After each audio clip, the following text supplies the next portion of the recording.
and that Catholic movement, I hope it will spread like a firewall and take over everybody, because that's fall in our shoulder.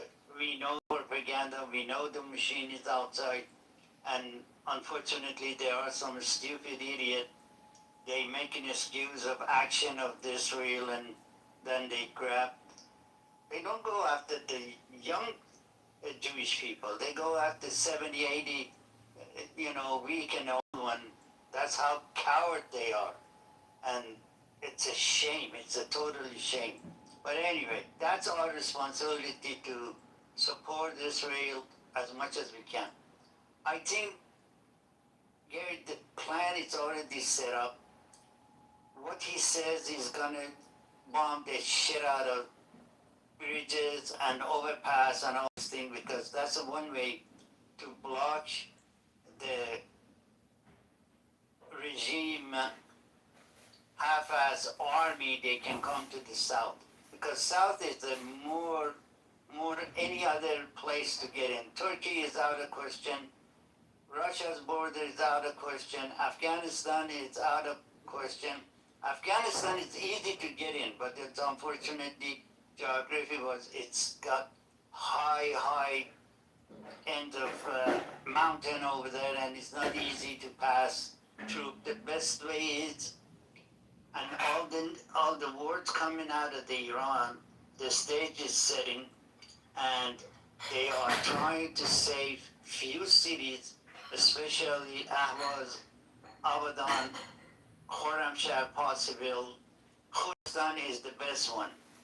They can secure enough, and then the boots on the ground is easy, and then when the stage is set and safe, and then Reza Shah III, he can walk in there, and I promise you things will change matter of few seconds. And unfortunately they have to do this, the whole scenario very carefully, because we're not dealing with the normal government. These people, they don't hesitate to do anything unhuman by all choice. But the news is good. Most of it is very hopeful, and there are stages, there are groups, there are things is happening in Iran while this back and forth is going. Now I'm getting the picture of why they did all this stuff, because it's like a chess, and every move has to be extremely careful, because they're trying to limit the possible, civilian die for nothing. They already had enough. The word is out somewhere around 130, 125,000 Iranians so far died, got shot, got executed, and execution is 10 or 12 a day, and that's the sad part. But anyway, it is what it is. I think the plan is coming together, and now this time we will be witness of full cooperation of Israel and United States.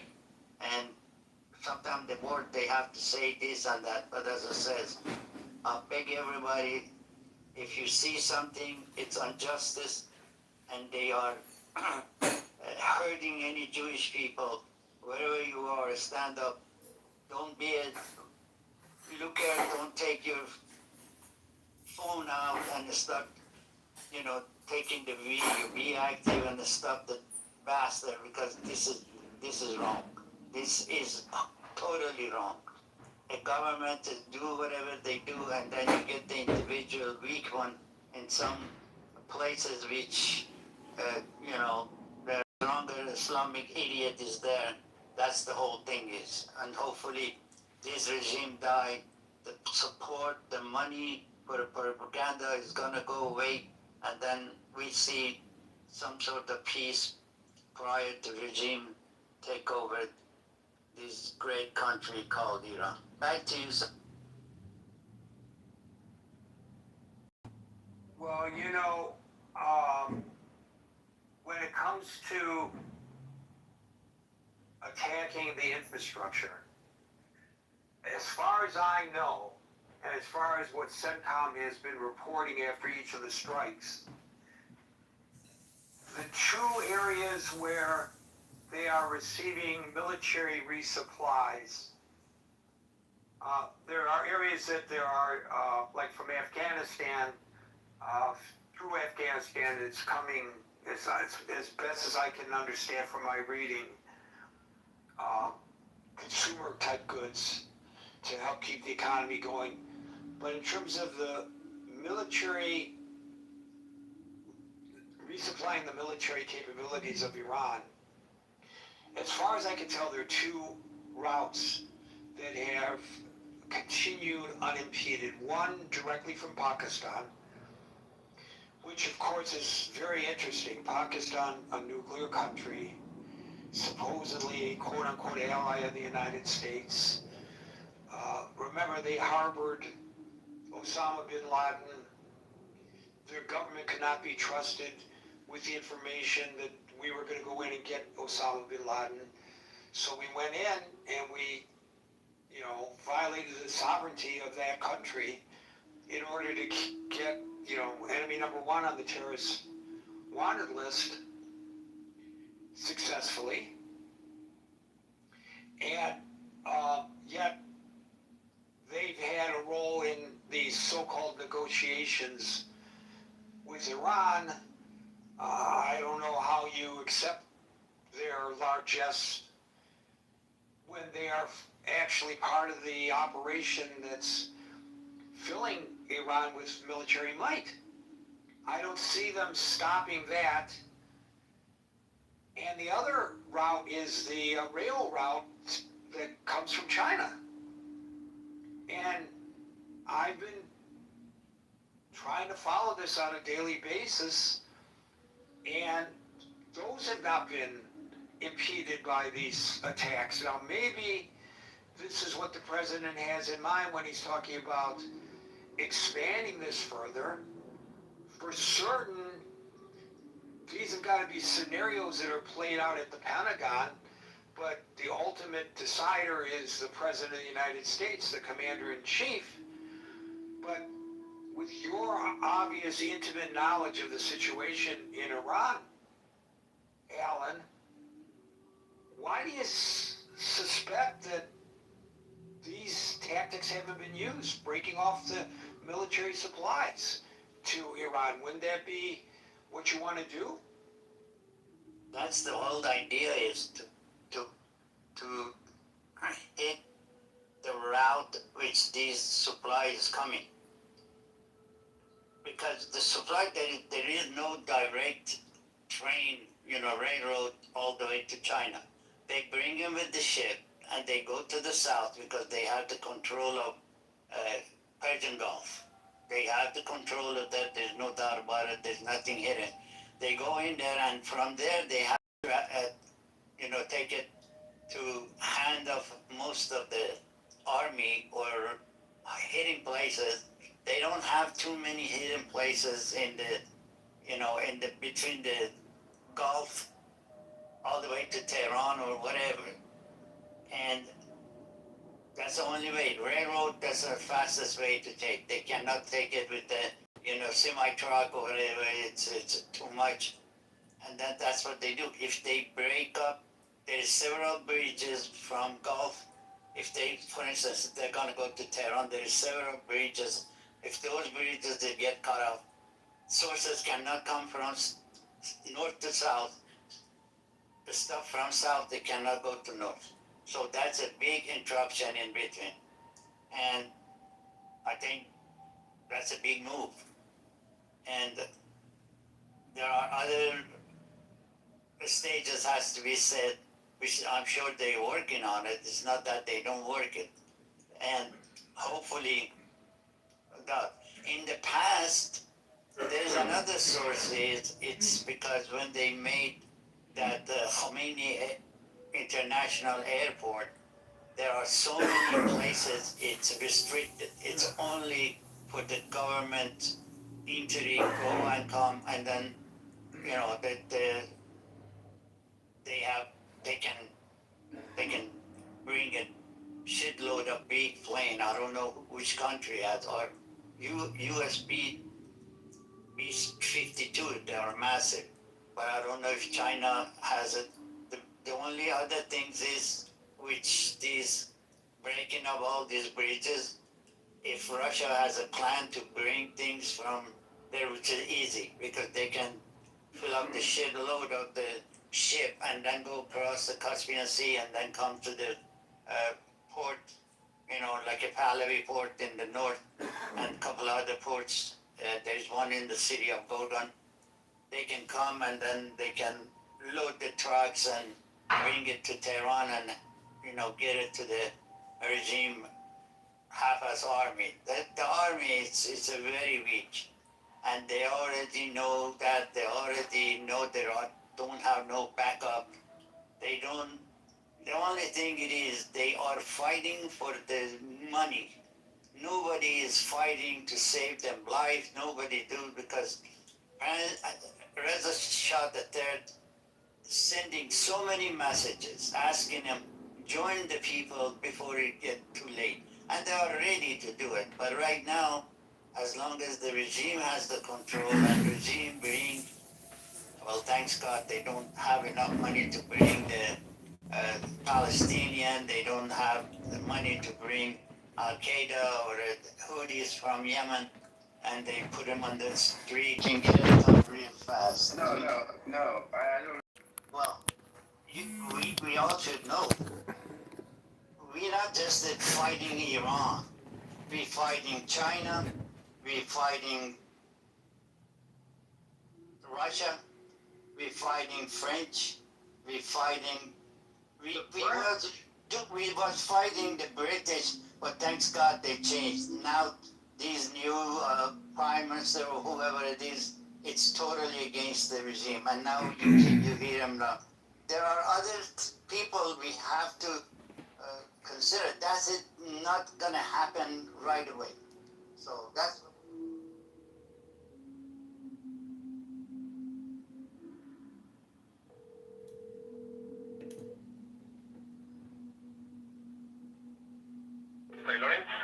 Hi, can I place an order for pickup? How can I help you today, my man? Can I get a half chicken? Alright. Would you like with rice and beans or plantain tapoteros? French fries and plantains. French fries and plantain. Anything else for you, my man? Can I get 2 beef empanadas? You got it, boss. Okay, that's it. Your name? John. Awesome, John. We'll over in 10 minutes, okay? Okay, see you soon. Thanks. See you soon.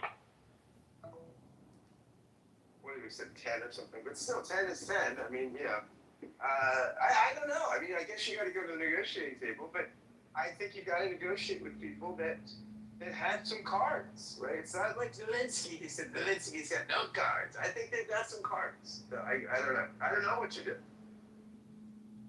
Well, the president, I think, would counter your argument.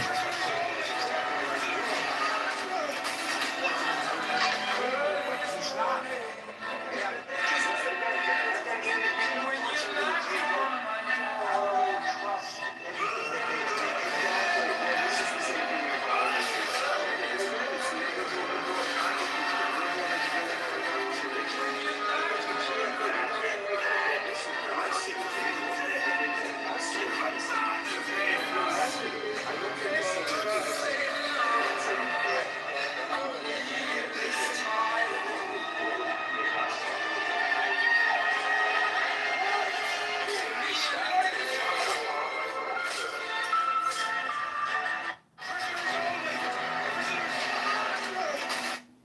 Marshall. Hey, Gary. Brett, followed by Steve. Can you hear me? Yes, now we can. Okay, sorry, I was in a rainstorm, getting out of it. Alright. He's out of the rainstorm, ladies and gentlemen. I don't know whether he'll escalate the war or not. It doesn't seem like there's much for us to do. I mean, I wish Anson were here to give his advice, but he's given his advice pretty much ad nauseum, which is, if you don't have the public support and you're not willing to fight and win a war, you probably shouldn't do it in the first place. No, that hits my mind. Are you in the middle of the tropical storm there, Marshall? Yes, I am. I'm on the outskirts of it. Well, stay safe and, don't drive through any water. I can do that. Thank you. Brett, followed by Steve. So I think we need to start out by at least correcting some of your opening. There was an agreement that the Iranians were, or at least large consensus, were maintaining. It was called the JCPOA, and they were allowing inspections. They were at least per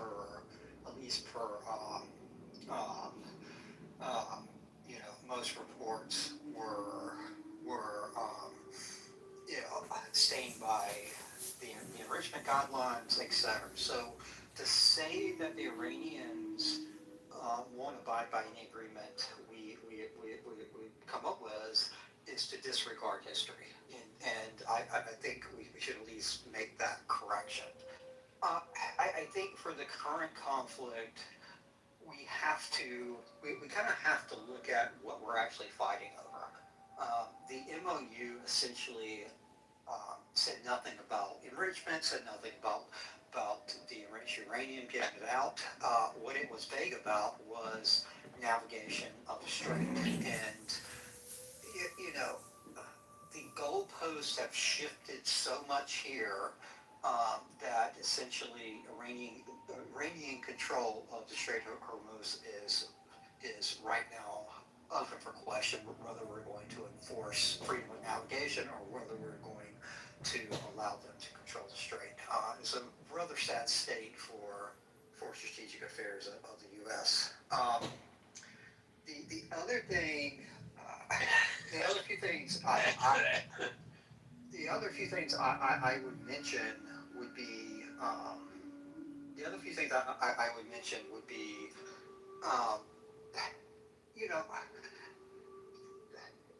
this conflict and the fall of the regime have been prognosticated over and over again by those who have been hawkish on this conflict. The reality is, typically when you do an air campaign against a regime, you create a rally behind the flag effect. You create more sympathy for the people in charge. I think that's probably doubly true when if you commit war crimes. Bombing civilian infrastructure without any relation to military forces, that is by definition a war crime unless there's some military purpose. So I'm not sure widespread bombing is going to be the answer here.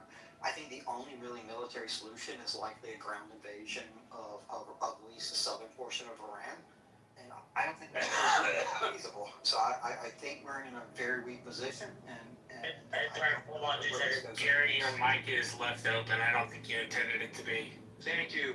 I'm obviously a little bit under the weather, and you don't want to hear me coughing. I appreciate you bringing it to my...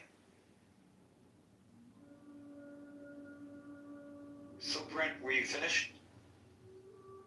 Yes, I was. Okay, I think to claim that it's a mischaracterization of history is in fact a mischaracterization. Yes, there were aspects of the JCPOA that the Iranians adhered to, and when the president ripped it up, they felt unencumbered, and so all the benefits of the JCPOA that they were adhering to were suddenly dissipating. That's true. But let's not forget that in early 2018, Israeli intelligence seized a secret atomic archive from a warehouse in Tehran. And the documents prove that Iran had systematically preserved its historical nuclear weapons blueprints and engineering files. And then that resulted in an IAEA investigation. And the inspectors ended up testing these locations that the Iranians had hidden from them in violation of the JCPOA, 3 locations, And at those 3 locations, the IAEA discovered man-made uranium particles and then concluded that Iran had failed to declare the nuclear material and activities, which was a direct violation of the non-proliferation safeguards of the JCPOA. So there were structural omissions, there were lies, there was obfuscating, and I stand by my comment that they cannot be trusted to adhere to an agreement. Now, we may be better off with an agreement, and arguably the world was better off during that period of the JCPOA, but to say that they abided by the agreement, no, they didn't. Yes, there were some aspects that they abided by, but that doesn't mean that they followed through on the agreement in total. And so I would like to defend my observation based on actual historic facts, Brent. So just a quick response. If they were so out of violation of the agreement that it was showable, why did the United States do the process written out in the JCPOA to bring those violations to light? Instead, what we did is we removed ourselves, despite advocacy of people like McMaster's and others in the National Security Council that were advocating that they're largely in compliance with them.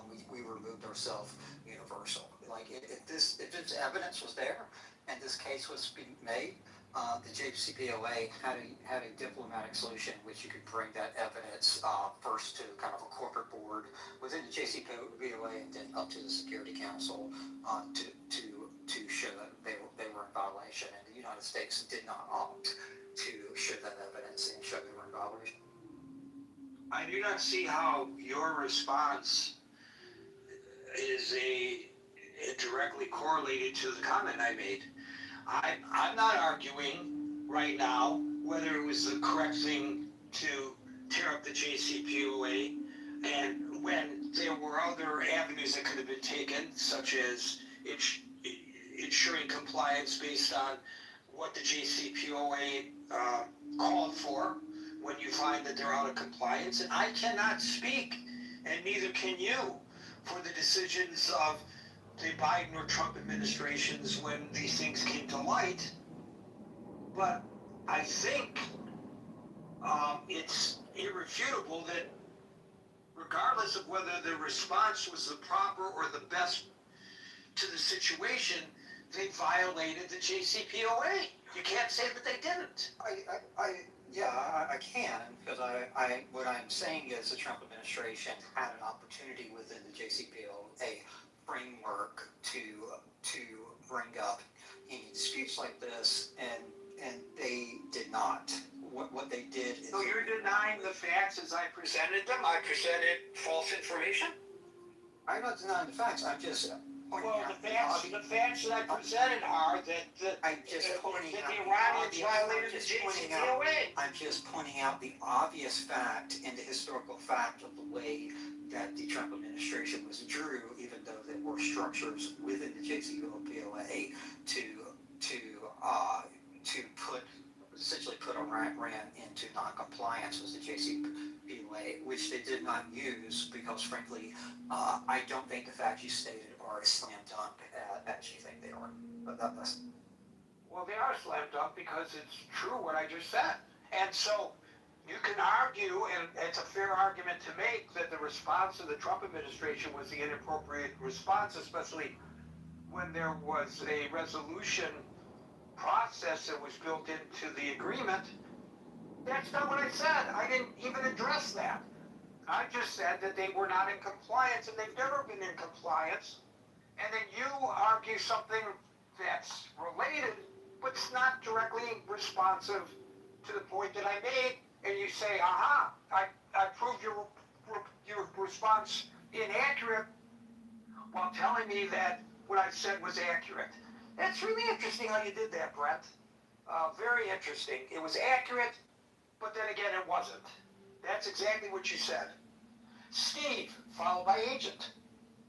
Well, to kind of dovetail into that conversation, Gary, I think with any person, nation, or any group, the first thing you have to assess is what is their belief system and what is the motivation behind it.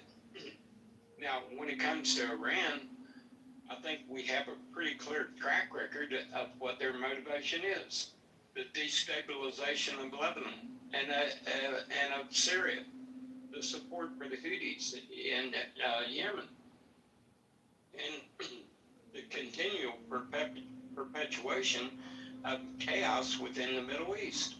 And to think that someone that has this, and the belief system comes down to the 12th Ahmadi belief system within the Shiite religion, the belief and the motivation of people that constantly show you who they are and what they're willing to do should be informative as to how you can approach someone when dealing with them in a negotiation.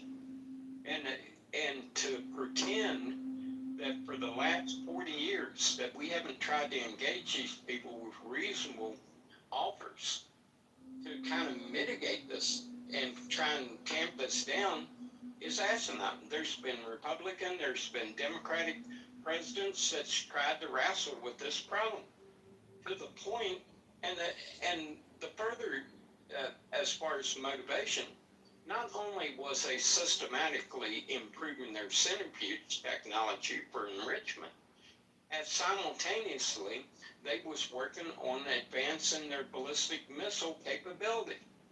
What was that one military base in the Indian Ocean? They almost hit us with a ballistic missile. It's like 2,000 or 3,000 miles. So we see a country that systematically cheats on negotiation. We see a country that is engaged in systematic destabilization of a region that's critically important to the world economy. If anyone wants to do a quick AI search and pose this question, what would occur to the Middle East and vis-a-vis the world economy if the Iranians would obtain a nuclear weapon and use them in the Middle East? And people say, well, nuclear weapons are a deterrent.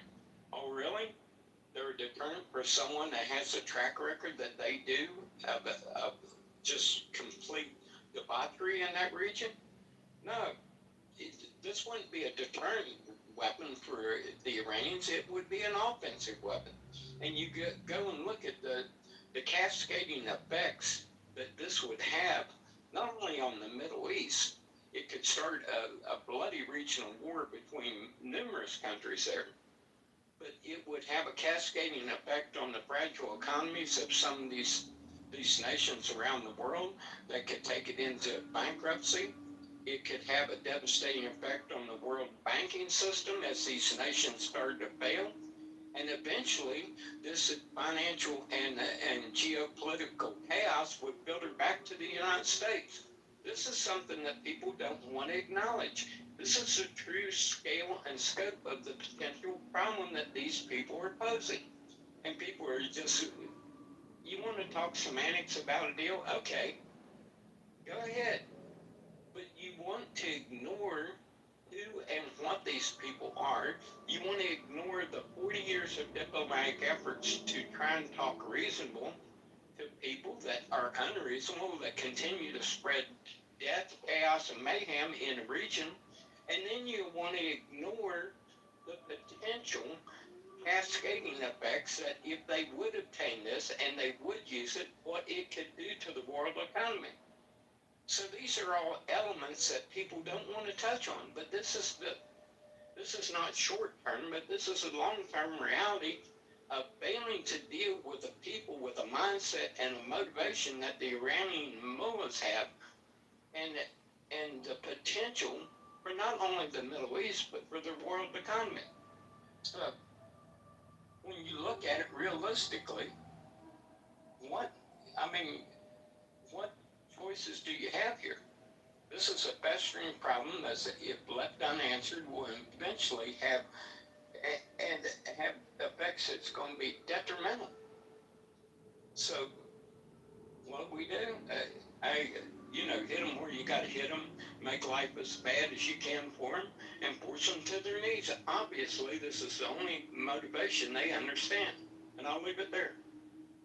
Thank you, Steve. And you were referring to Diego Garcia. It's a joint U.S.-British military base island, highly restricted in the Indian Ocean. And there were concerns, and there are concerns about Iran's development of missile capabilities that can reach that far. Thank you, Steve. Agent, followed by Dave. Yeah, hey Gary. Well, as I mentioned before, I think, when you boil it all down, the business of the U.S. is going to war. And, it could be the last one. This could be the end for at least the global empire. They may have to retreat back into simply a Western Hemisphere kind of empire. But yeah, I do think we're heading to boots on the ground. It's just simply inevitable with who the Iranian regime is. It's fair to say that we've had a regime change already, but the next guys up essentially weren't as cooperative as we hoped. We didn't have a regime change. Regime change implicitly implies treating somebody that you want. We didn't get somebody we wanted. Right. I think we got someone worse, and these are the real hardliners.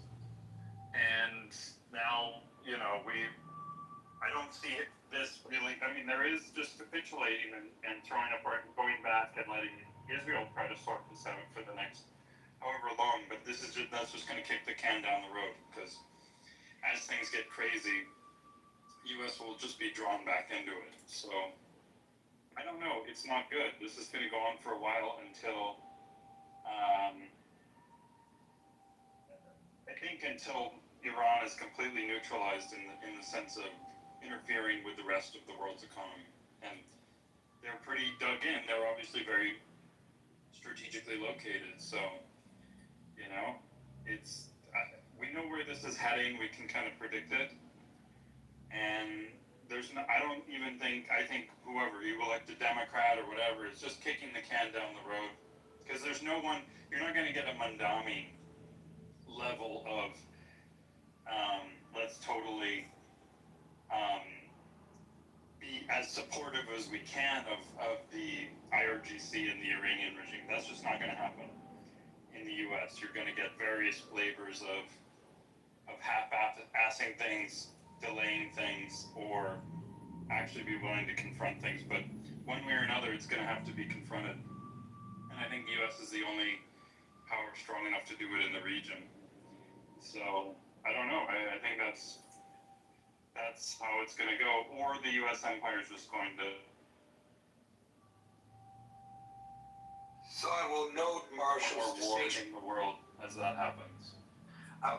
Thank you, Agent. I would note Marshall's this distinction that Marshall made. There's a difference between a leadership change and a regime change. When Fidel Castro died, there was no regime change. In Cuba, there was a leadership change. There's a big difference, and the distinction is an important one.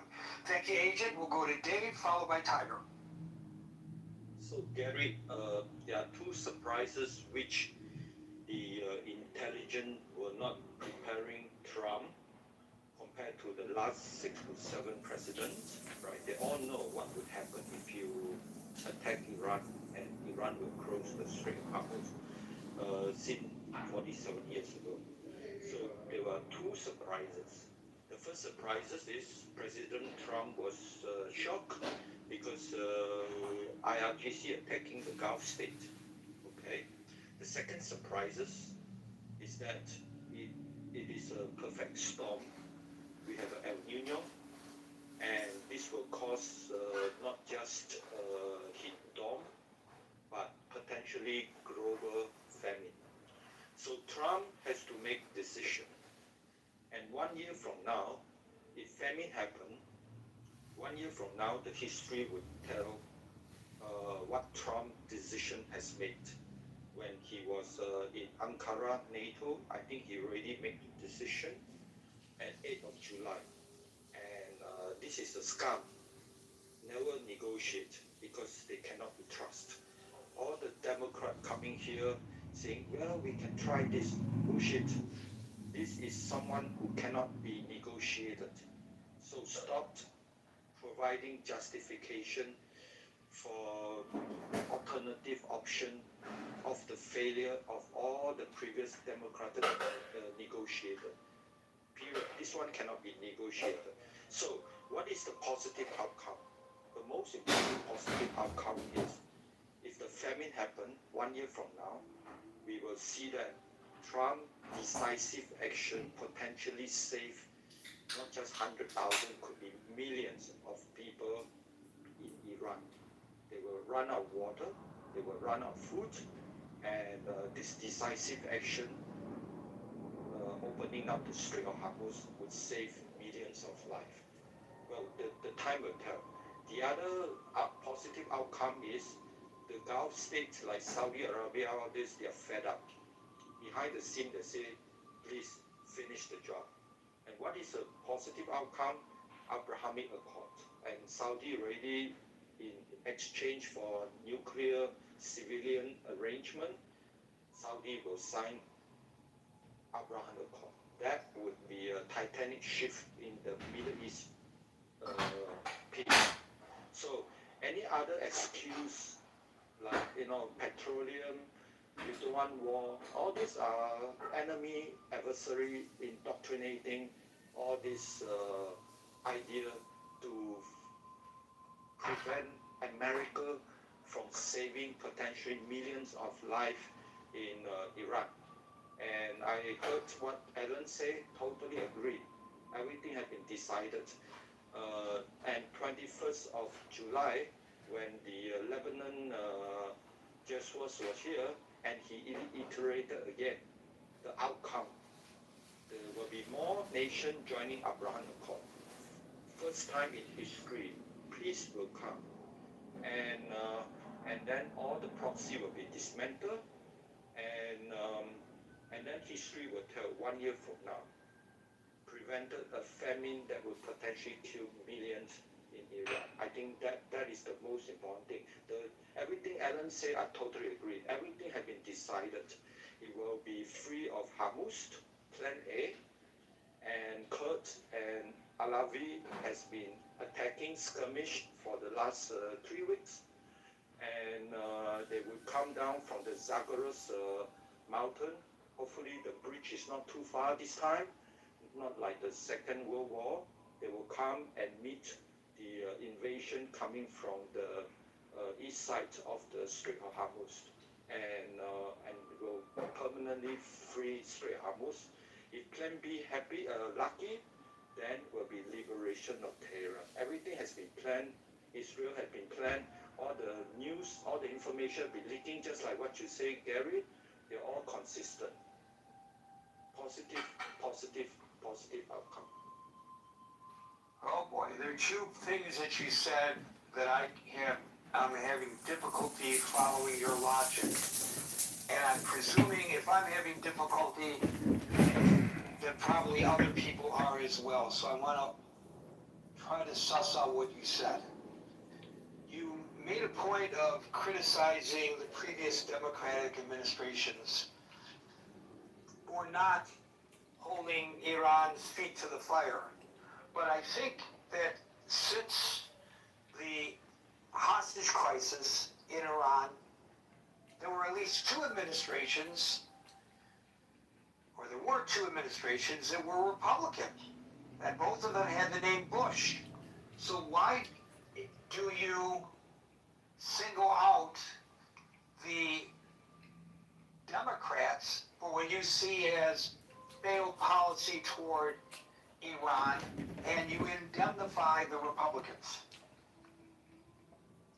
I think basically Trump has the biggest ball to take the risk. Previous the Republican may not see the risk so clearly as him. And most of the Democrats involved are negotiators for the nuclear arrangement, and they try to defend why they did not fail. So most of the argument is why they did not fail. All the Democrat advisors, they are now doing, all they are doing is we did not fail, and so this is why I'm criticizing the Democrat side. Seems to me that your argumentation is strictly partisan in nature with regard to that, but that's fine. You answer the question. The other thing that I find interesting is she said, you know, this president is going to prove his worth because he's going to force the reopening of the Strait of Hormuz. But wasn't it his actions that resulted in the closing of the Strait of Hormuz? Seems to me that you're suggesting that if I'm a volunteer firefighter and I set my neighbor's house on fire and then I respond to the alarm and put that fire out and save my neighbors, I'm a hero. I'm not the perpetrator, I'm the hero. How can you credit the president for resolving a crisis that he created? There are 50,000, as you claim, died during the January uprising, and you have to decide whether you intervene or not to prevent 50,000, like what Alan said, probably have gone out to 130,000, but the official number came from Trump is 52,000, and it's not just U.S. Then where are you pulling 100 and some odd thousand as your guesstimate? It's Ellen, the one who said that. But official number from Trump is 52,000. So February 28th, Israel and U.S. decided to intervene, and it's in response to knowing that this regime, they would not hesitate to double, triple, quadruple the number of people died. But is that answering my question? I didn't ask you about the people who died and whether there ought to have been a response. I'm asking you a question based on something that you said. You said the president's going to get that Strait of Hormuz reopened, and he'll get the credit for reopening the Strait of Hormuz, and everybody will see a year from now that his strategy was a great strategy, but he wouldn't have needed to have a strategy of reopening the Strait of Hormuz or fighting to reopen the Strait of Hormuz if he hadn't taken actions that resulted in the strait being closed. Because remember, it's been pretty credibly reported that the intelligence community, which I think I also heard you malign, I think I heard you say, and correct me if I misinterpreted this, that the intelligence community misled the president. It's been pretty credibly reported that the intelligence community told him that if he took the action that he took, then the Iranian response would be to close the Strait of Hormuz, which is exactly what they did. So You are right. So I'm just asking you to respond to that. I'm not asking a global question about whether we should have gotten involved in this in the first place or not based on what was happening to the people of Iran. I'm just asking you to respond to something you said about the president will deserve credit a year from now for getting that Strait of Hormuz reopened. Okay, to straight up, you are right. And the moment February 28th decision to attack, the president already knows Strait of Hormuz will close, and all the implication and so on and so on. The surprise is he did not expect Iran to attack other Muslim Gulf state country. That is the surprise number one. No, our war game plan said they would. The United States War College and the United States Army War College, they both said they would. Surprises. President Trump publicly expressed. President Trump can publicly express surprise all he wants. They told him that because they've wargamed this for the last 40 years.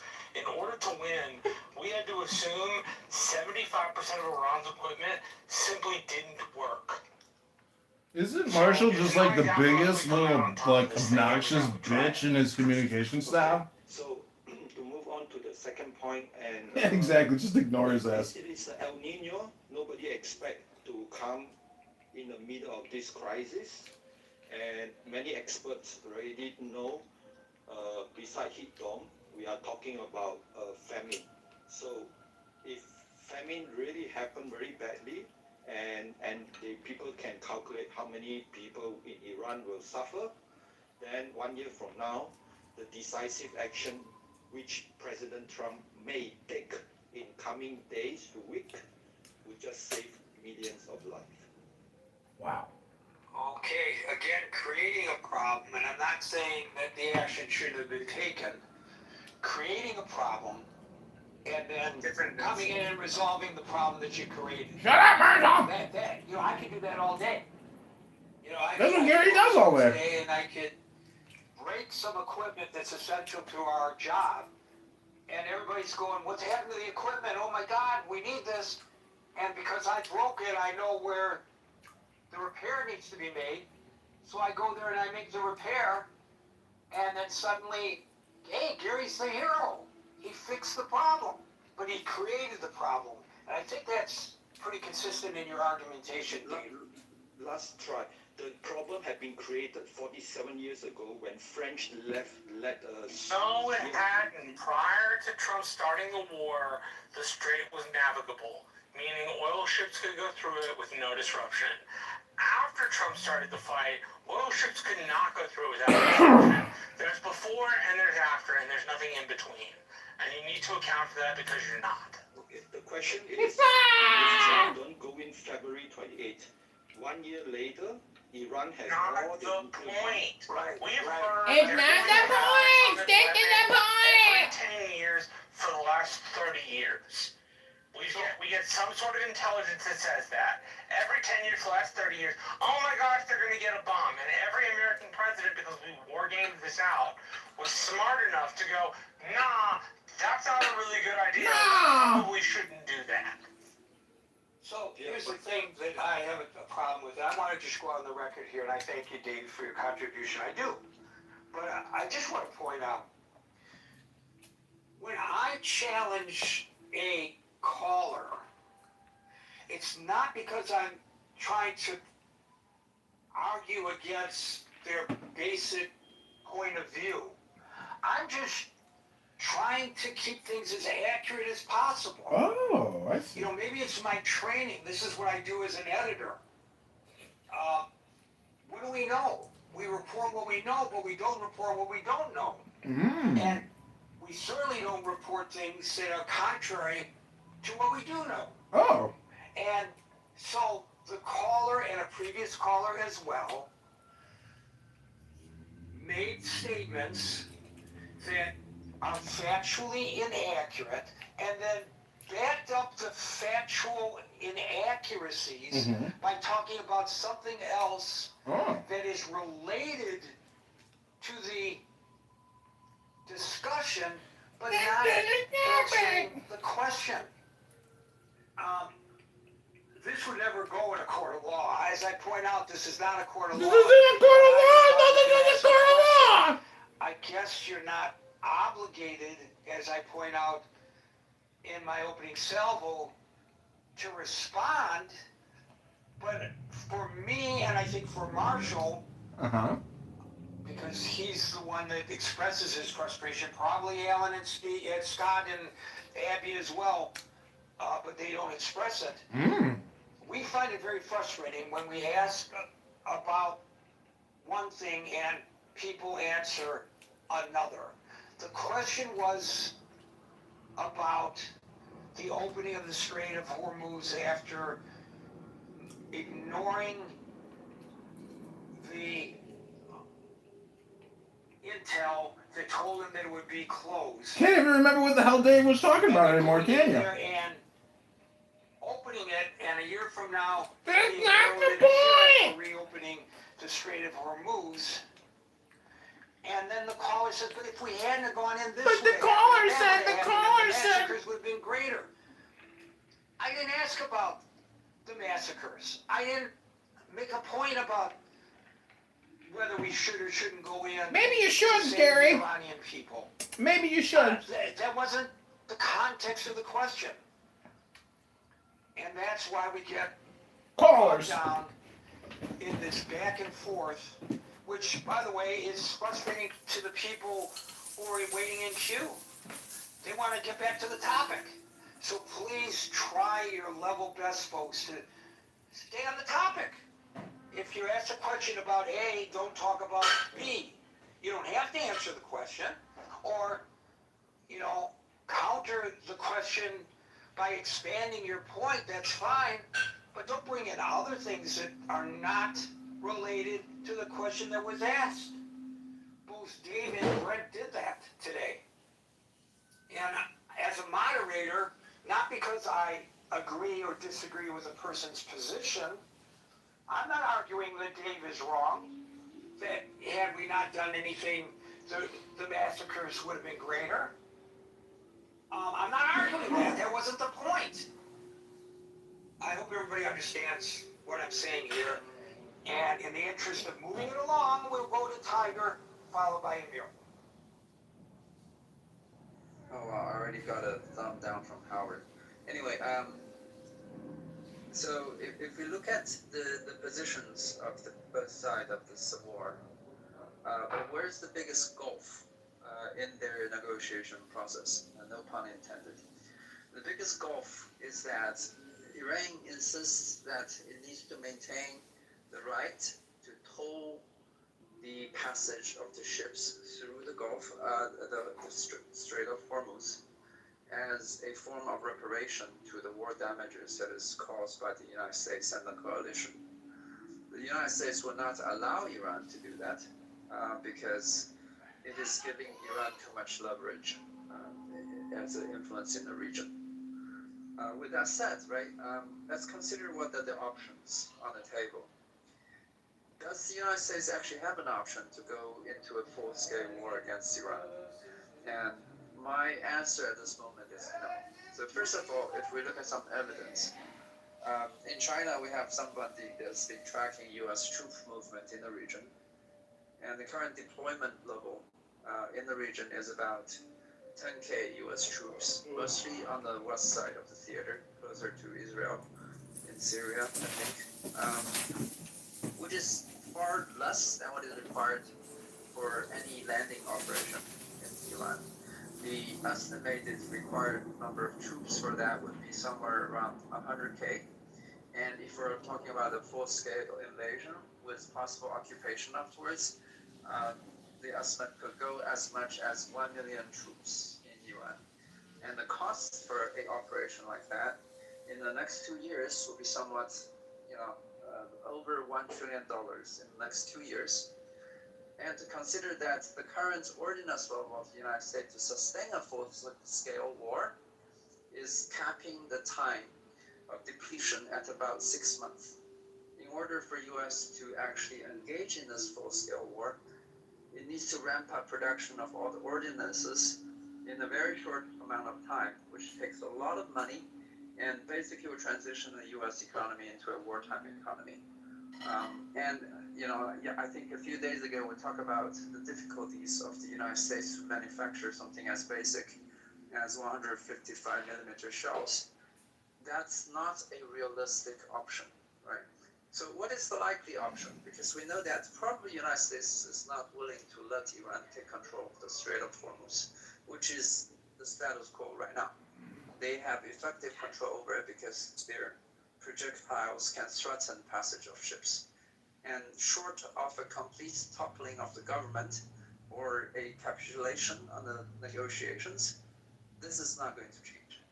So the only middle option that the United States have is, as the title suggests, to expand the war by striking more of the infrastructure and hoping that that is enough to bring Iran onto the negotiation table in a position of weakness so they will accept the United States terms.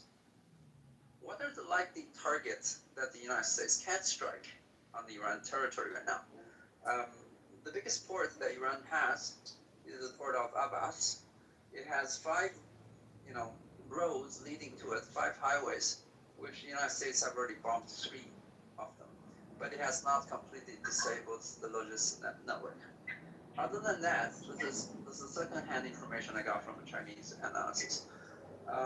About 80 or 90% of Iranian power generation relies on natural gas, which are mostly, harvested from the Karg Island, or actually sorted in the Karg Island and transported to all the stations across the territory of Iran through this pipeline, going from Karg Island northward into Isfahan and so on.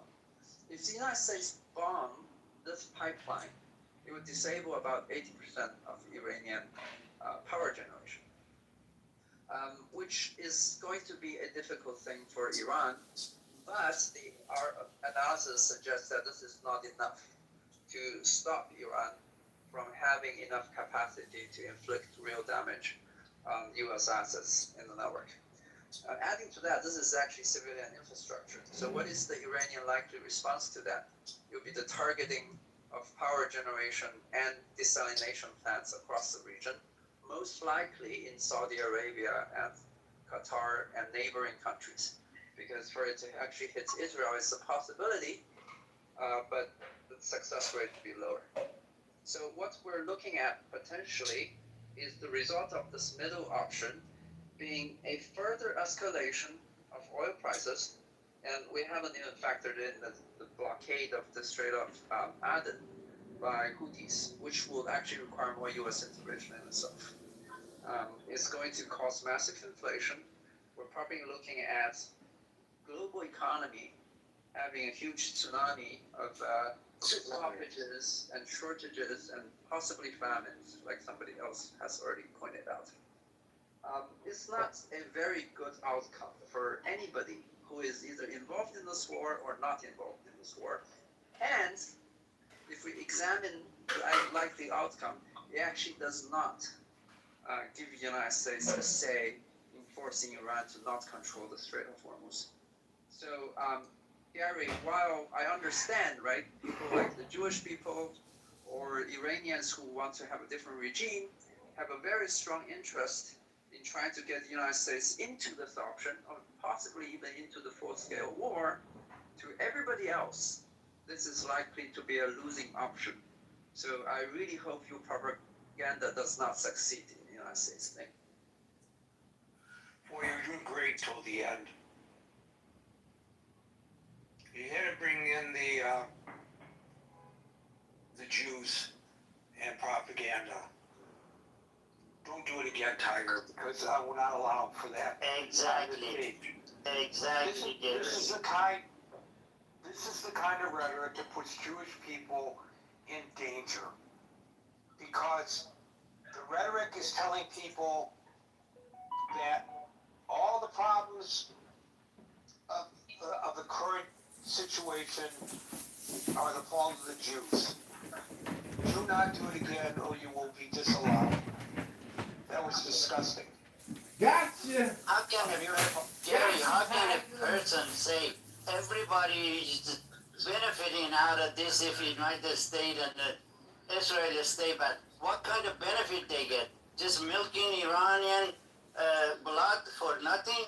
What is this guy is talking about? But it is open, it's a free country. He has title to his opinion, but he can pack his opinion and you know where he can. Yeah, I just don't allow that kind of discourse here. He had a great analysis of the situation, pretty intellectual, very well spoken, and then he has to throw that nonsense in. And I'm going to call it out anytime I hear it, here or elsewhere, like I had to do on Facebook. You're saying reasonable estimates. I'm not talking about like hardcore Zionists, ideologues, like Please don't downplay the deaths of like 70,000 versus. I'm not. 50,000. Folks are Is that not enough? Is that not enough for you? Would you like to have more? You have to wait your turn, Edwin. 50,000 are combatants. So 20,000 non-combatants. Okay. So this is one of the lowest non-combatant death tolls. If those numbers are anywhere near accurate, in the history of urban asymmetrical warfare. You don't know what you're talking about. Okay, so this is. Just excuse me 1 second. The rule in this room is everyone speaks one at a time. If you think you're sixth in line and what you have to say is more important than the people who have been waiting longer than you, you are wrong. You are mistaken. How much do I have to explain this to people? So both of those individuals sound like they speak English as their native language. And I believe that I have a relatively good proficiency in the English language, that my words are understood by all. It's a rule of the room. It's not about the position you're taking. It's the rule of the room. Do not do it or you will be disallowed. Scott, please continue. Yeah, so I'm just saying that if these numbers are reasonable, and by every reasonable estimate, it's around 70,000. But if 50,000 of those are combatants, this is one of the most non-combatant casualties. Bangalore on the bottom and tank on the top. They shoot the second story, then Bangalore the third story. And they, no, yeah, like, You're underwater a little bit there. Look, if it's a genocide, I gotta tell you, I'm very disappointed. And I'm saying this facetiously. Who genocides a population by distributing polio vaccines? Why would you do that if you're prosecuting a genocide? Who genocides a population by telling them, get out, we're about to attack? Believe me, if I wanted to kill off the Palestinians, I certainly wouldn't do that. I would just go in there and kill them off. Who does that? This is a blood libel, and it's not the topic of the room, but we've gone off track a little bit here, so I'll just say that I can list dozens of actual genocides. Nobody's out on the streets protesting that. You want to talk about Iran? How many people the regime in Iran deliberately killed? That's not genocide. That's just the people, duh. Right. Who's protesting that? No one. Well, why? Yeah, I know why. They're not Jewish. Only Jews should be allowed to do genocide, Gary. That's right, only Jews can commit genocide. we're only. Okay. Amir followed by Legend. Now, I think he might have been saying that facetiously, though. I'm not so sure I think he was being sarcastic. I may be wrong. Amir followed by Legend. Hi there, guys. I have a quick question.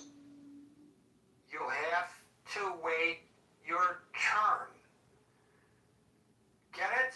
How many times do I have to say it? You have to wait your turn.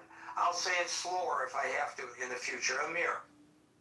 Yeah, this is why I love coming here. I mean, some of the clubhouse rooms that I attend, they're like Roman public houses. I mean, this is why I love this. Please keep on this thing because you're doing a great job here, Gary. Just a couple of points. First of all, just to put things in perspective, what Israel, I mean, okay, it's a cliche to say every single person dies is really bad, which it is, it's terrible. But just to put things in perspective, what the number of people that have been killed in Gaza over 2 years, Islamic Republic managed to do it over 2 days. So let's just put things in perspective. If you want to complain about things, just do it in a more consistent way. I'm talking about the people who are who are keep giving this thing about this narrative about Israel, but they tend to ignore all the countries that do, you know, whether And it's... did they warn them before they killed them, Amir? Absolutely not. Absolutely not. These guys were just protesting. They just came out to beg the very basics in life, you know, very basic human rights. And they were gunned down with machine gun. And so where is this, you know, this massive left propaganda? Where the fuck are they when that happens in Iran? So By the way, the populace of Israel is evenly divided over the current leadership. And people come out on the streets by the thousands, the tens of thousands, sometimes the hundreds of thousands to protest. And on almost a daily basis, there are ultra-Orthodox Jews tying up traffic because of massive demonstrations, because the law has changed that they are subjected to conscription, just like the non-ultra-Orthodox Jews. They don't like it, and some people have been imprisoned for failing to report when drafted. Just yesterday or the day before, they stormed the prison to try to free them. How many of them were shot and killed doing it? Do you know? No. Zero. None. Zero. Absolutely. Anyway, please continue, Amir. So, on the topic then, I actually think the conflict will expand. No agreement is really on the horizon, Gary, until serious damage is done. That's how it seems to be. Serious damage to Iran's infrastructure, you know, as unfortunate as it is. But that seems to be the pattern now.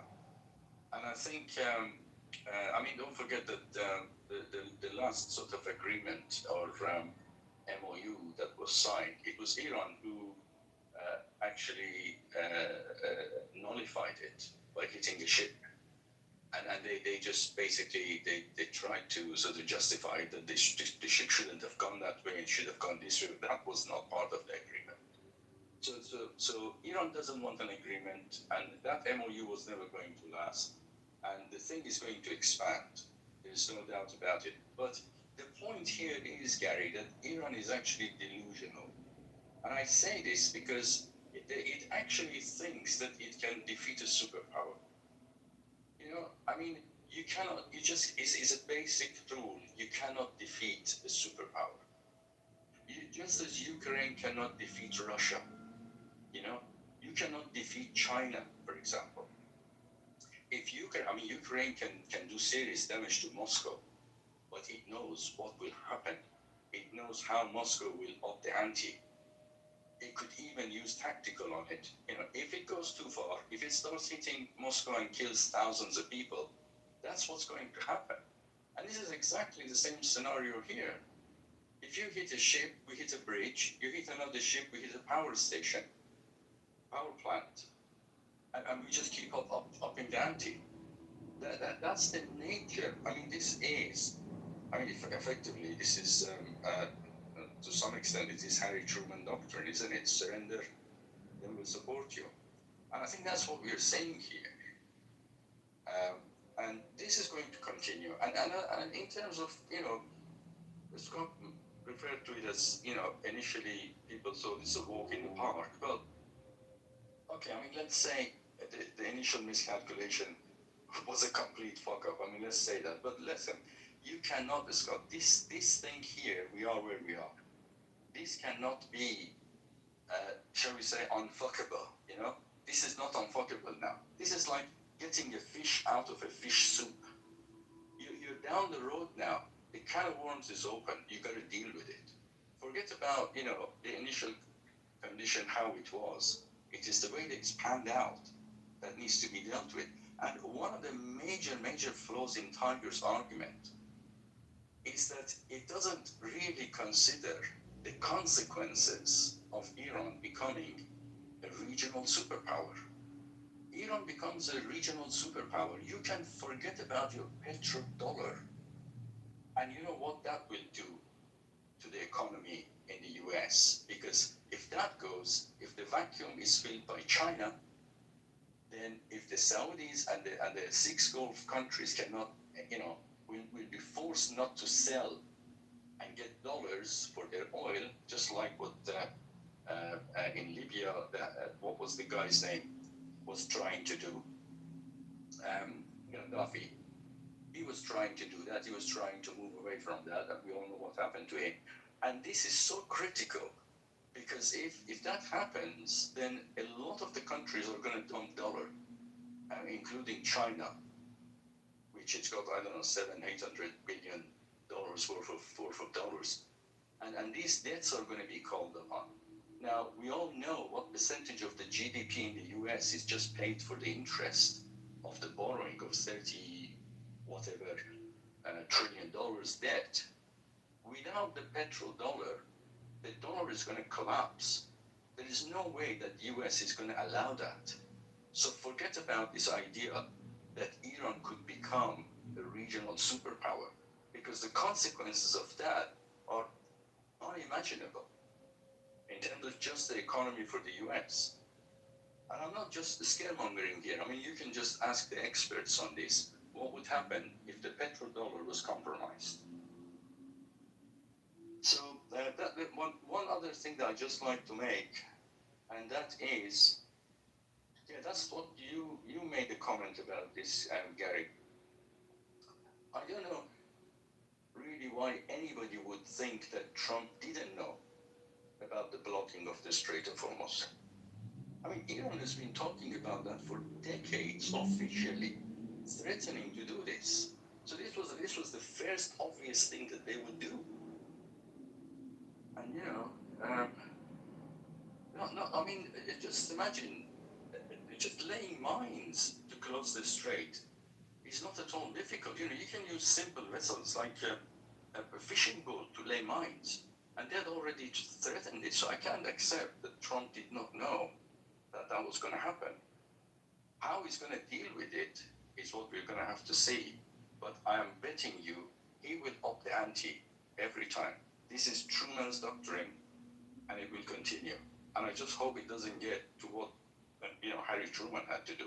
I just hope that it doesn't get there, and I'll leave it there. Thank you.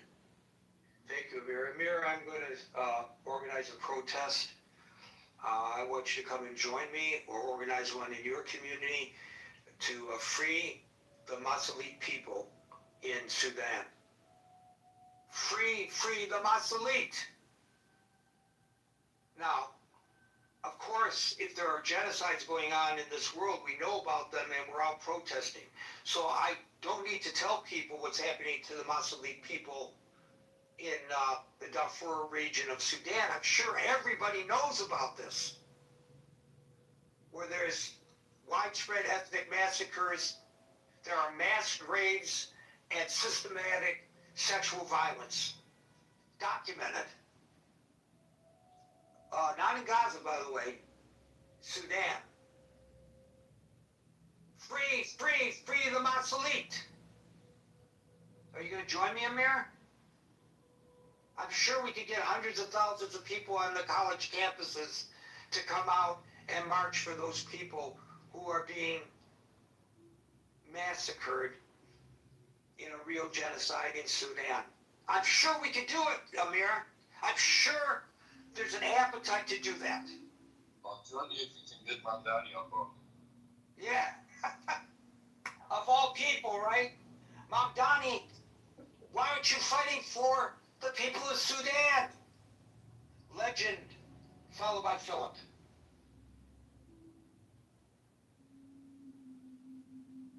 Legend. Legend.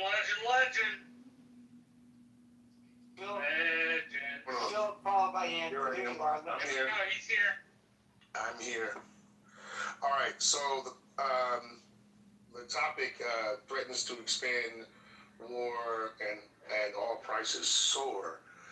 What benefit, if at all, and this is more of a question, does the combining of a military with a foreign power, how does that help? And I mean that as a genuine question. I'm not trolling on it. We're not talking about that, though. What I'm saying is... No. You're bringing your topic into a group that already has a topic. So could you do us a favor? We would really love to have you, but you need to address the topic at hand and not the topic you wish we talked about. Okay, and if you had to just let me finish, I wanted to say No, I'm not going to let you finish. You need to, you need to stick on topic. You're either going to say something about the topic or you're going to be moved down, one of the two. Like, figure it out really quickly. So you mean oil prices? Don't talk about the oil prices at all? Sure, talk about the oil prices. Talk about how they get more expensive, man. Go ahead. Talk about how they're getting more expensive. Go ahead. You know, I was just trying to figure it out. I didn't think I was going to get off topic, but I think you may have a better understanding about what I was going to say, I guess. I'm not trying to troll or anything like that, if that's what you think my intent is at all. I'm really asking a genuine question. It's like, how does that help us as far as gas prices? You need to confine yourself. Sorry, I was trying to tie into it. My bad. We're not trying to tie your topic into our topic. No, that's not my topic. I'm talking about gas prices. I was trying to say gas prices. I'm trying to say gas prices. I'm just saying, what benefit does it help? Like, I'm trying to get an understanding. Are we talking about the fast benefit or in long-term benefit? Yes, I'm talking about the long term because the fast. Well, actually, no, the fast benefit because right now, what's affecting us right now at the pumps is what I'm concerned with. Because the price of the barrels of oil fluctuates or goes up during wartime, right? And then we have to rely on, I don't think we ever even touch our reserves yet. Not that I understand that we do if we're not. I don't think we haven't touched our reserves. We're just really relying on the export. We touched our reserves. We depleted them to like 60% of what they are. See, that's ridiculous. That's ridiculous. And then to combine ourselves as well as get into a war, I don't see any. Like it's just going to get worse. I don't understand. I really am trying to wrap my mind around the concept of what's happening around the world and how that is going to help us of course in the short term, but as well as in the long term too. How do we come out of this? And what do we get from all the actions that are happening on a major scale? Well, let me ask you this. What would happen if United States and Israel back up and we go back sit on our seat? Don't you think Iran is going to take advantage of this thing? And what is the guarantee? Every ship doesn't pass that until they pay tremendous amount of money, and it's going to affect you. For you, your children, your grandchildren, for the rest of their life, hit in the pocket and the palm. Because that's what they're going to do. If they win this, forget about you going and buying $2, $3 gas for the rest of your life and our children. I'm worried about my grandchildren. They have to go to the pump. Iran is going to do. If they win this, the Strait of Hormuz is going to be shut down for the rest of our life. That's what I guarantee. Well, with that being said, then, and I agree with you on that.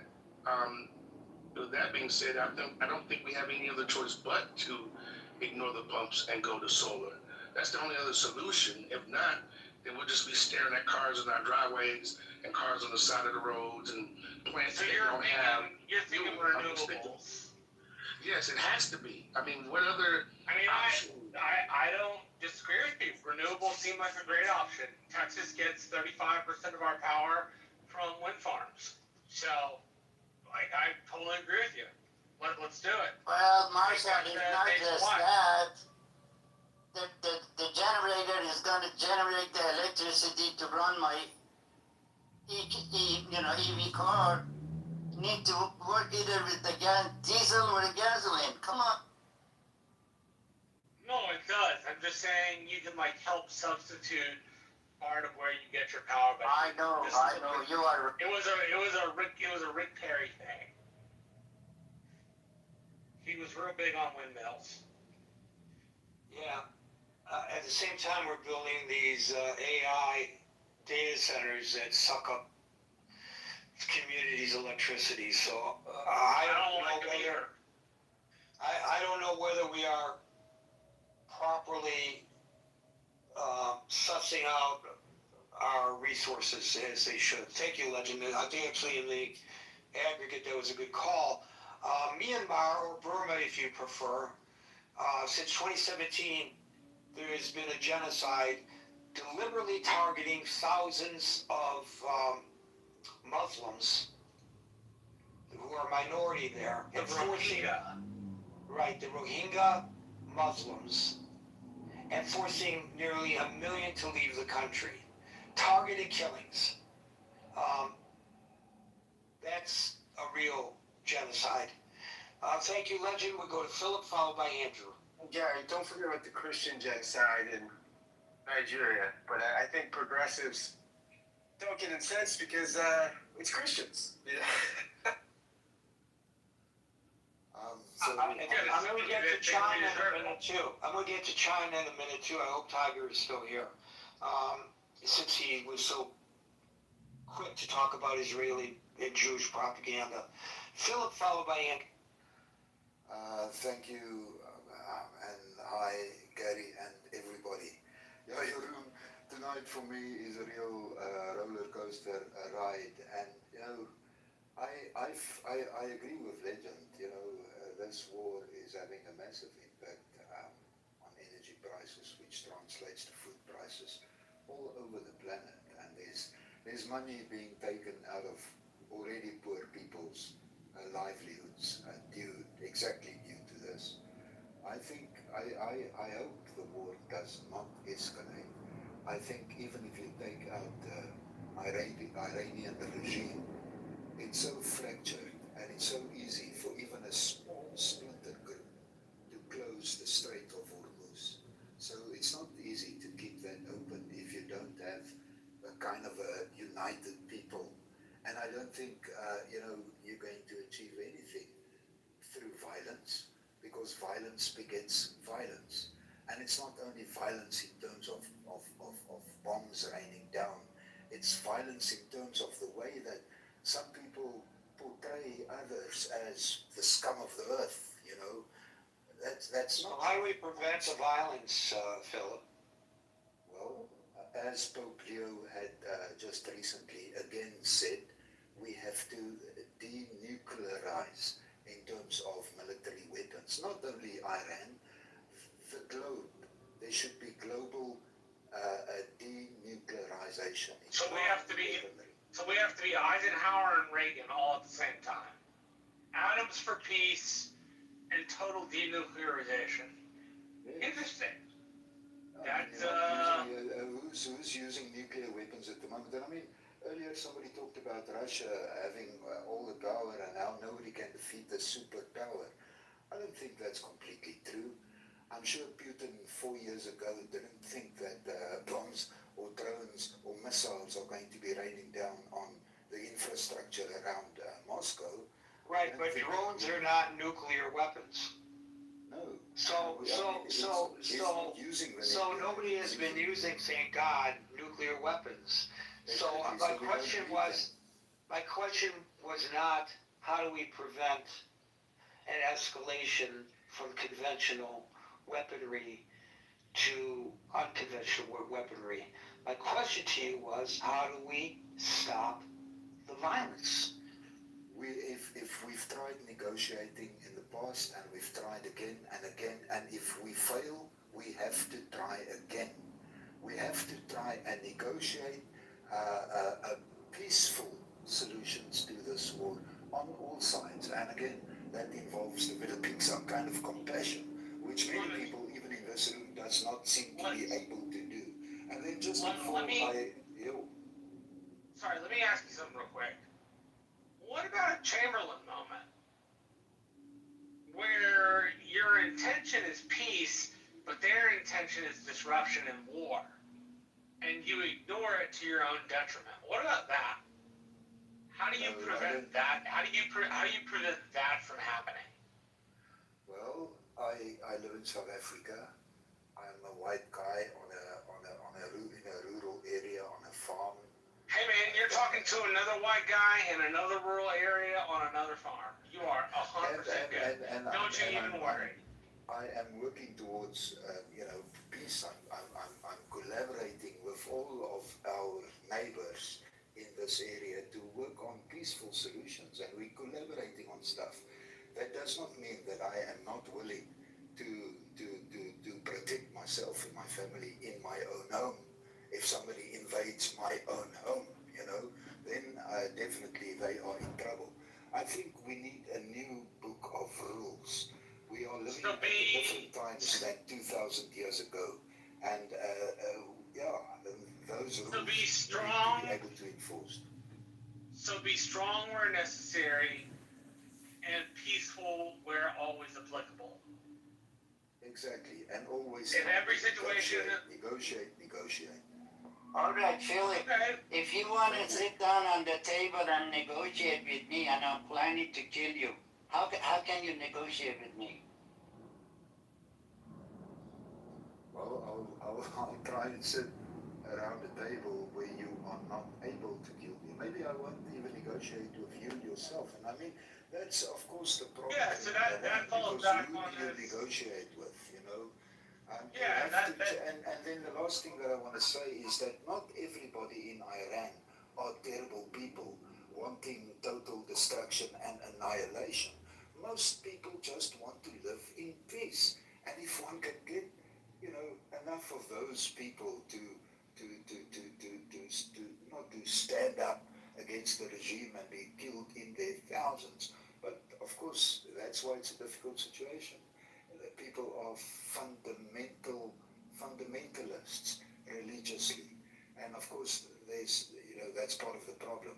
So changing that has to also be part of the solution. We need a new book of rules that's appropriate for these times. Well, when you write that book, send me a copy and I'll review it for you.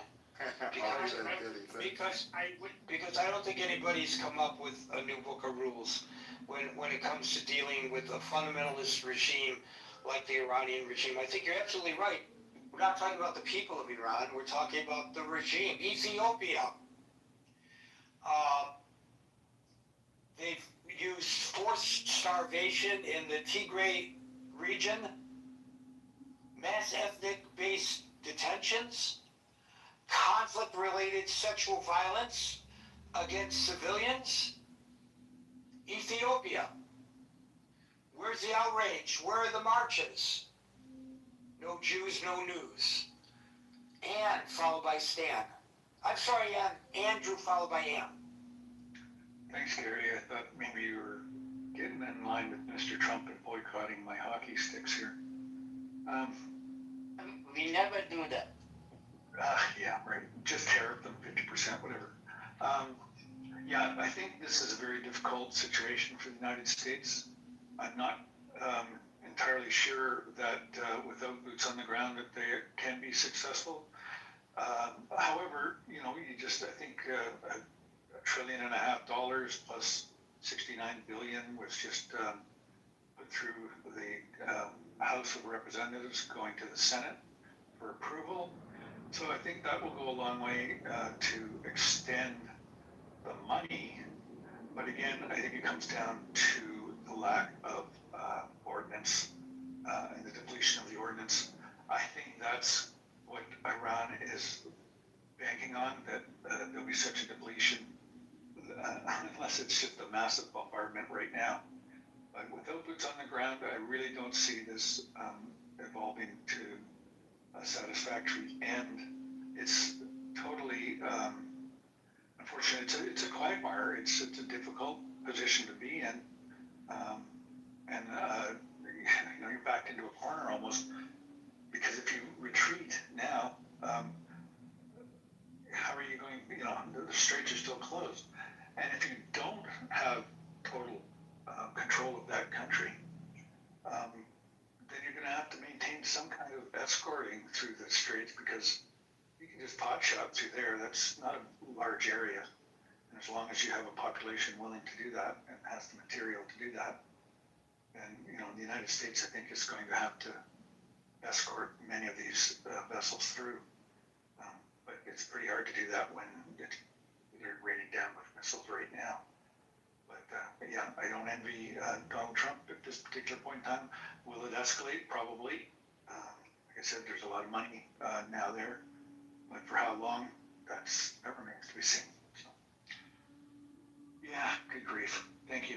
Thank you, Andrew. China, and we've had the Prime Minister of Turkestan in exile on this show several times. The Uyghurs, they're Muslims, and other Turkic minorities are subjected to genocide in China. There's a mass internment camp system for Muslims. There's forced labor. There's intrusive digital surveillance. Well, that's true about everyone who lives in China. There's state-mandated sterilization. State-mandated sterilization. The Israelis are missing the boat. If you sterilized everybody, then you can wipe out all the Palestinians without dropping a bomb. State-mandated sterilization aimed at eroding the group's cultural and demographic identity. We've documented it all right here. That's a genocide. None of the things that I just mentioned, China, Burma, Ethiopia, Sudan, none of these things occurred in Gaza. Were there deaths? Yes, I'm not trying to minimize the deaths. I'm not trying to minimize that a lot of civilians were killed. But none of these other things, which are deliberate attempts to eliminate the existence of an ethnicity or a religion within a society, is what's going on in Gaza. And one can argue that the Israeli response to the constant attacks by Iran's proxies, and most notably the October 7th attacks, was unjustified. I would not agree, but I wouldn't stop somebody from making that argument. But genocide, just because people keep saying genocide, genocide, genocide, genocide, doesn't make it true. And again, even if it were true, what does that have to do? What does that have to do, even if it were true, with Jewish people living their life in the diaspora? What do they have to do with the decisions made by Israel? Since Iran, which we know is a terrorist state, which we know has caused the deaths since its inception of more than 1,000 American citizens, do we go and attack Iranian people? Do we go to Persian restaurants and smash out their windows? No, of course not. Well, why not? Because it's the wrong thing to do, and the Jewish community simply doesn't act like that. Exactly. So all the people who are responding to concerns about the attacks on the Jewish people by bringing up Netanyahu's name and screaming genocide can go to hell. And followed by Stan if there's time. Yeah, you just answered my question, Gary. Thank you. It was, adding way back now. This is 2 minutes ago. What actually makes it, constitutes something as an actual genocide. But you just answered my question. Thank you. Thank you. Look, there are arguments among scholars over whether that's a genocide. in Gaza. I understand that. You can have that argument. But you're not going to attack me, my family, my friends, and people who I don't even know just because they're identifiably Jewish and get away with it on my watch. Stan, followed by Hassan if there's time.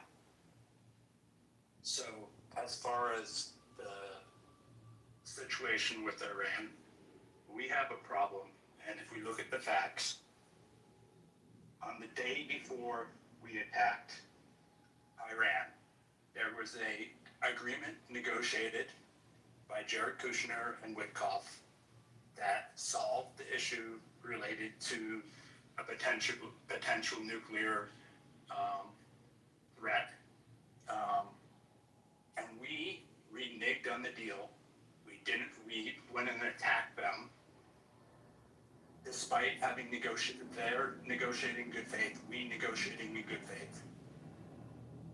We then did an MOU, or well, I guess to predate that, the U.S. negotiated a agreement, and Obama negotiated agreement. Some people didn't like it. Trump ripped it up, and thus enabled the Iranians to enrich more nuclear matter. So we didn't follow that agreement. We did an MOU. We didn't follow the MOU.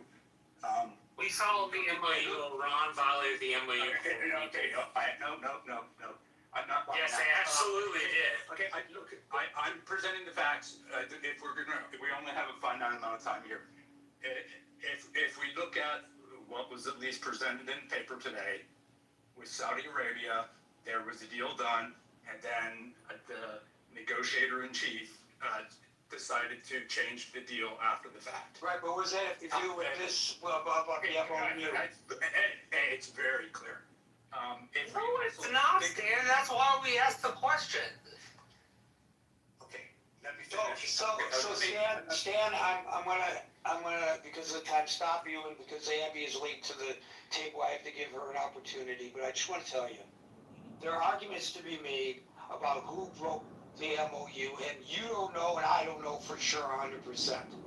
But if you listen to what the United States says,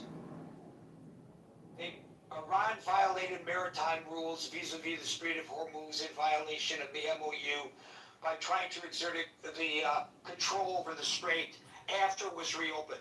That was them breaking the MOU. It's all about reparations. It's about reparations. It doesn't matter. It doesn't matter. It doesn't matter whether they were right or wrong to seek reparations. The point you made was that it was the United States that broke the MOU. Yes. Where? That's not the United States breaking the MOU. The Iranians attacked a ship, and we responded backward. The aggressive attack by the Iranians is the provocation and the violation of the MOU as it stood. The only argument that that's the New York Times and the Wall Street Journal and the AP and Lawyer. So guys, stop for a second. It's 6:58. Listen. The only argument the Iranians have been making vis-a-vis the violation of the MOU involved a sovereign nation that was not a party to the MOU and their actions in Lebanon against a terrorist group in Lebanon that was attacking their nation. That's their argument. There's many more arguments. That was their argument, Stan. Look, that was their argument, Stan. Abby, you've got a minute and a half. I'm just going to quickly, I came up because I wanted to segue when you were talking about the accusation of genocide and what is happening with dragging Jewish people in the United States into this. That I don't know if you talked about this in the room, but there was a stabbing in the Upper East Side today. This is a day after Mandani has decided to share his blood libel of a Jewish man going to synagogue. So I just came up to share that, if you haven't talked about that yet. But it highlights exactly what you just said, Gary, that there is ramifications for spreading blood libels. And we saw it 24 hours after Mandani spoke. Okay, so I was aware of the stabbing. but I wasn't aware of the circumstances surrounding it. But here's what the reporting says. A Jewish man was stabbed Thursday afternoon on Manhattan's Upper West Side along with one other victim in what was potentially a hate crime. Commissioner Tisch writes that the suspect yelled Allah Akbar during both attacks. Genocide. Great. Start protecting 1.3 million Jews who live in New York City. Mamdani, you were elected to protect everyone in your city. Folks, we're here Monday through Friday at 5 o'clock New York time. So until 5 o'clock New York time tomorrow for the next edition of the Critical Thinking Forum. Everybody be safe, be well, and peace out.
doing better than us.